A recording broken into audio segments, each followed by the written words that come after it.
What's going on, guys? One with Charles back again with another video for you guys. I hope you're all having a lovely day / evening. As always, this is your latest Chelsea news in the last 24 hours. Also going to be speaking about the Champions League opponents for the round of 16. The draw takes place on Monday.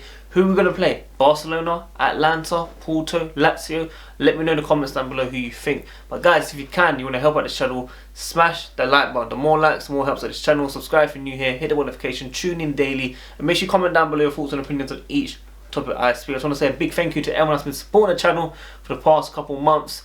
I've added a new thing, I'm trying to add a lot more. I see you guys commenting about it, which is fantastic, and I hope Mr. Consistency continues to deliver all the content you see every single day on your screen. So please keep tuning in. So I want to say a quick funny stat. United and Arsenal since 2018-19 season have the highest net spend. United 239 million and Arsenal 221 million. And where are they now? They're both in Europa League. That's their level. Or let the wall after attack the wall, man. I'm always going to send shots to these guys. You don't need to know your levels, because Frank Lampard is on his rise, going up. Okay, also 3 kickoffs that Chelsea are playing next Saturday 8 PM UK time, Tuesday 6 PM, and Monday 8 PM. We've got evening kickoffs everywhere. I don't know if it's positive that we have more rests. I'll let you guys decide about that. But let's get straight into the next round of 16 opponents. Now we've got Atletico Madrid, Lazio, Barcelona, the Red Bulls, Mönchengladbach. Yeah, that sounds right. Porto, Atlanta. Who do you think we'll face? Okay, we've got probabilities rounded up. Barcelona 13.9%, Atletico 14.5%, Seville 0 because they're in our group, of course. Porto 10.9%, the Red Bulls 16.1%, Lazio 13.5%, Atlanta 12.6%, and Gladbach 18.5%. Now the reason why we've got these percentages because certain clubs can't face a club from the same country. For example, Madrid can't play Atletico, Barcelona or Seville, and Barcelona can't play Gladbach, which means that leaves us with just 4 options, and that's how the percentage is made up for other teams to be a lot higher than others. So we're going to be seeing maybe a team that we actually do want. But I have seen Barcelona fans on social media asking for Chelsea. I don't know why, because we should be your worst enemy. Like even Messi said he hates playing against Chelsea, and I'm sure if we played him now, we'll destroy that Barcelona. So I'm not going to get ahead of myself, but I think over 2 legs, Chelsea can destroy Barcelona this season for a fact. With the players that we have, the chemistry, the clean sheets, the goals coming left, right, centre, I believe Chelsea can destroy Barcelona. So I don't mind Barcelona if they come. I don't mind. I want the best teams to come our way and beat them. Of course, it would be nicer to have easier opponents. No disrespect to the other guys, as they're all quality teams, but they're not on the top level like your Madrids or Barcelonas, of course. So I wouldn't mind whoever, but if we can get Barcelona, I think Chelsea could do it. Let me know what you guys think, or am I thinking too ahead? That's just my opinion anyway. Former Liverpool player Steve Nicole has said, I don't think anybody wants to face Chelsea in the next few rounds of the Champions League. I don't blame you, bro. I don't blame you, because trust me, Chelsea are doing really well, because at the start of the season I was a bit worried, and now things have got a lot easier and a lot better. So hopefully Chelsea continue it. Now I want to speak about Declan Rice. I know you guys are tired about Declan Rice to Chelsea, Declan Rice this, Declan Rice that, but he has spoken on N'Golo Kante. Now very interesting. I don't know why that question came up or why he's answered it. I've not checked the actual context behind it. But he said, the main one I've watched is Kante in my position. The way he protects the back 4, the way he intercepts, always in position. I think I'm fairly good at that, but there are still things I can do that can take me to the next level. Now, very well said. Of course, Kante is someone that players should definitely look up to. He's world class. He's probably the only world class player at Chelsea that's been very consistent over the years. Of course, there are other players around us that are going to be reaching that level, like Timo Werner, Kai Havertz, Hakim Ziyech, etc. But N'Golo Kante is one of those special players in that position. And of course, we are linked with Declan Rice. Now, is Declan Rice, kind of flirting with Chelsea again? Talking about N'Golo Kante. It's a bit different. He could have just spoke about his own game personally himself. But it was good to see him rate N'Golo Kante. And him and N'Golo Kante could be here at Chelsea next season fighting for that spot. Now, of course, Kante is growing a lot older.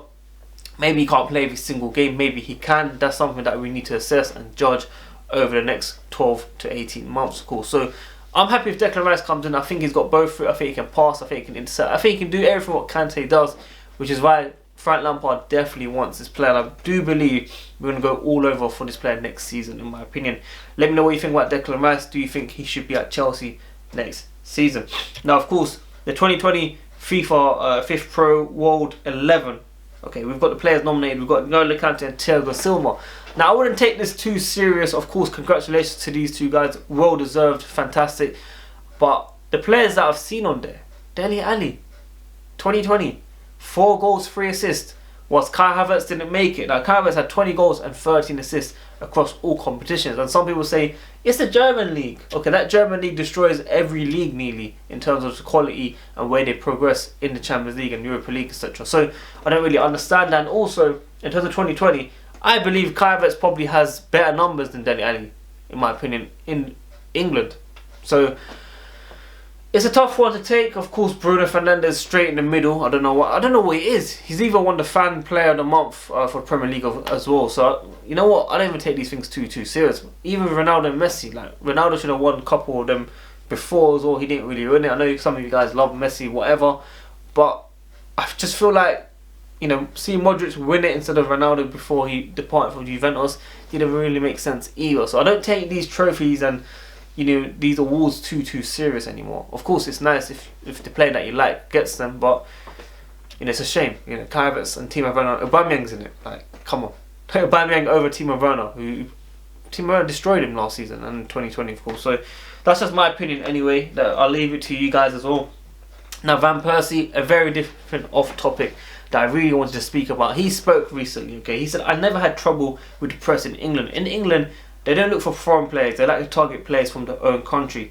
Those are the ones who are getting screwed, not us." And this is very important because I think he has a massive point that he's made here.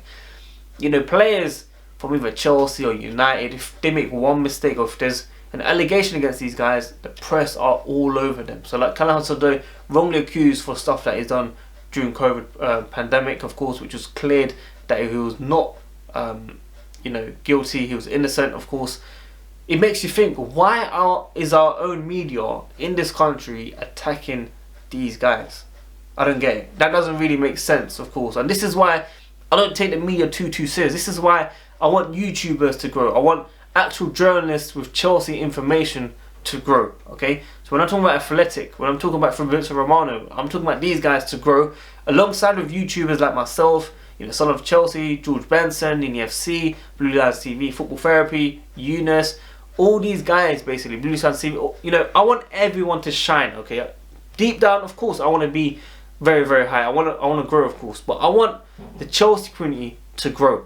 I want Chelsea community to be the voice of the media for our news, and that's why I ask you guys to tune in every single day. This is why we try to keep everything up to date, in my opinion. So it's very important people understand that yes, without you guys we are nothing, but if you guys help YouTubers like myself, you know, we can be a bigger, you know, community, in my opinion.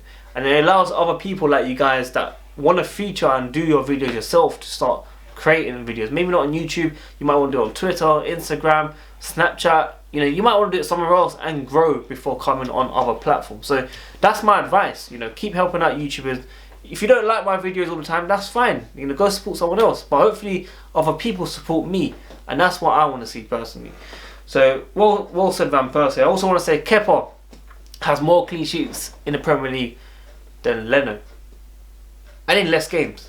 I don't really understand how that happened and how that works, but Arsenal, if you're not a retirement home player, maybe Kepa's that young, but you know, if you want him in a couple of years time, you can take him. You know, £50 million, well spent. You know how you spend it with Pepe, you can do installments as well if you want, if Kepa doesn't make it at Chelsea. If Kepa doesn't bounce back, because unfortunately in the group stage we conceded 1 goal, the only goal that we conceded. It wasn't his fault, I'm not going to blame him, because the defence in midfield was too wide open. But I really thought he's not going to be bouncing back ahead of Mendy. Mendy has just cemented that spot. Clean sheets left, right, centre. Saves us in big games and big moments. And I really thought, yes, Kepa, I really hope your confidence comes back. I hope if you get a loan move, you get confidence. Or if you have game like Chelsea, you get confidence back. But I just don't see Mendy being replaced as the #1 goalkeeper. That's just my opinion. So, yeah, that's about it, guys, man. You know, tomorrow, 8 PM UK time is the game. Everton against Chelsea. A massive game. Friday night was Chelsea against Carlo Ancelotti's Everton. Should have said the other way around, at Goodison Park, of course. Let me know your predictions for the game. But it's going to be very tight, man. But guys, I really hope you enjoy this content. It's a bit different with all the Chelsea news, and I went a bit about YouTubers growing and stuff. But it means a lot to a lot of people. It means a lot to me. It might not be my main job, okay, but it means a lot to me as a hobby. And you know, the effort that we put in is a lot. So I really hope you guys can keep tuning in. Sometimes YouTube doesn't tell you guys when we upload. So if you can search for our channel, or if you got us on Twitter, Instagram, check it out, man. But guys, if you can, smash that like button, subscribe if you're new here, hit the notification, tune in daily, and make sure you comment down below your thoughts and opinions on every single topic that I spoke about. If you got any feedback, any improvements that I can make on this channel, let me know. But please do remember, I work 5 days a week, 9 to 6, Monday to Friday, okay, and I still provide content for you guys every single day. So thank you very much, and have a lovely day / evening, man. Peace.